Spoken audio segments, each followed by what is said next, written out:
I even to John one moonlight evening, but he said what I felt was a draught and shut the window.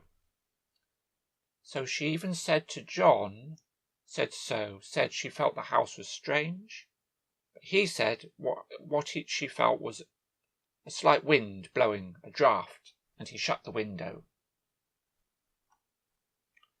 I get unreasonably angry with John sometimes. I'm sure I never used to be so sensitive. I think it is due to this nervous condition. So she gets unreasonably angry, more angry than she should, with John sometimes. She never used to be so sensitive, she believes. She didn't used to get so affected by things. She thinks it's due to her nervous condition.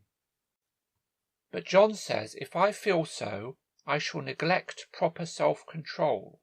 So I take pains to control myself, before him at least, and that makes me very tired. John says that if she feels angry with him, then she shall neglect proper self-control. She will not control herself properly if she gets so angry. So I take pains I make an effort I try hard to control myself, before him at least. When he's there, when she's with him, she tries to control herself. And that makes her very tired. I don't like our room a bit. I wanted one downstairs that opened on the piazza and had roses all over the window and such pretty old-fashioned chintz hangings, but John would not hear of it. I don't like our room at all, a bit, not even a bit. I wanted a room downstairs that opened on the piazza. Piazza is like a small square, small open area. So this big house has obviously got some sort of patio or paved area, and she wanted a room that opened out onto that piazza, that was next to that piazza, and had roses all over the window, and such pretty old-fashioned chintz hangings. Chintz is a kind of shiny cloth, usually has some sort of design on it of flowers and things, used for making curtains or a sofa. So some kind of cloth hangings on the wall, cloth decorations on the wall. But John would not hear of it. John completely refused to have a room downstairs.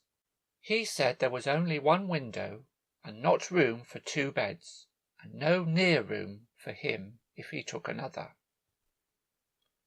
So John said that the room downstairs only had one window. There was not enough space, not enough room for 2 beds in that room, and there was no room near it if he wanted to stay in another room from his wife. He is very careful and loving, and hardly lets me stir without special direction.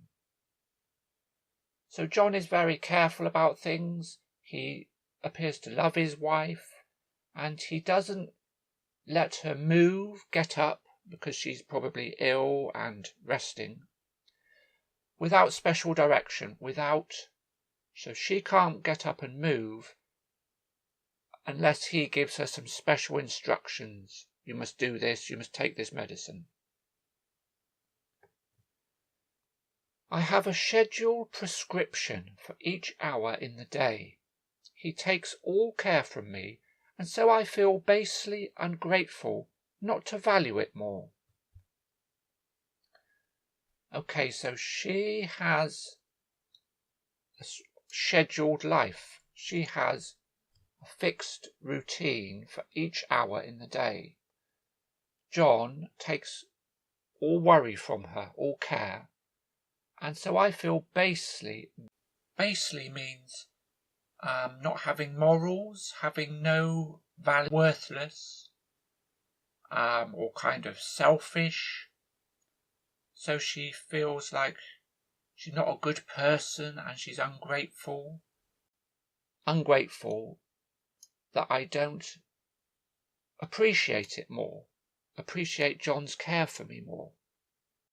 He said we came here solely on my account, that I was to have perfect rest and all the air I could get. So John said that they came there just on my account solely, just for the sake of the wife, just to get her healthy again. She must have perfect rest, complete rest, and all the air, all the fresh air, all the oxygen that she can get. Your exercise depends on your strength, my dear, said he, and your food somewhat on your appetite, but air you can absorb all the time. So he says that the amount of exercise you get depends on how strong you are. How much food you can eat depends to a degree, somewhat, to a certain extent, depends on your appetite. But air, fresh air, oxygen, you can get that all the time. It doesn't depend on anything.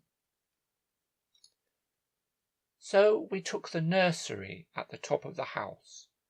So the room we stayed in was the nursery, a room for bringing up small children, babies. It was at the top of the house. It is a big, airy room, the whole floor nearly, with windows that look all ways, and air and sunshine galore. So the nursery is a big room, airy, spacious. It takes up nearly the whole floor, the whole level of that house, the top floor. It has windows that look all ways, so probably in all four walls. It has galore, lots of air and lots of sunshine. It was nursery first, and then playground and gymnasium, I should judge.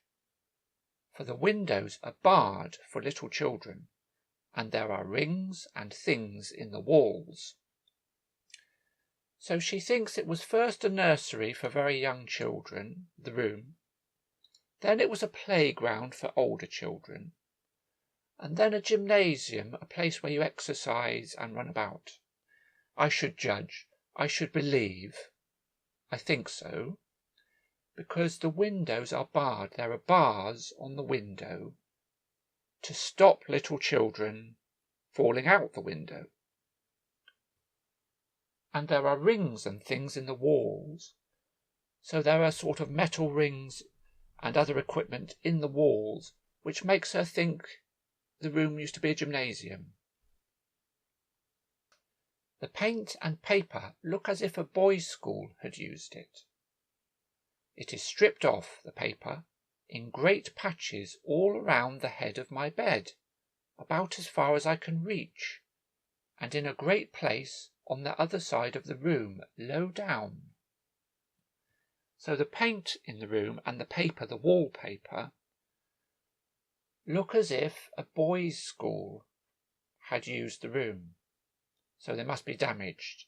The paper is peeled off, it's stripped off in big patches around the head of the bed, about as far as she can reach when she's in the bed, and in a big place on the other side of the room, low down.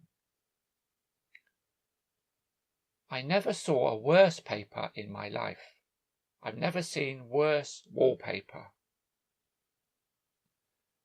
Now this could mean the condition of the paper, but it also means she doesn't like it, the pattern, the design, the colour.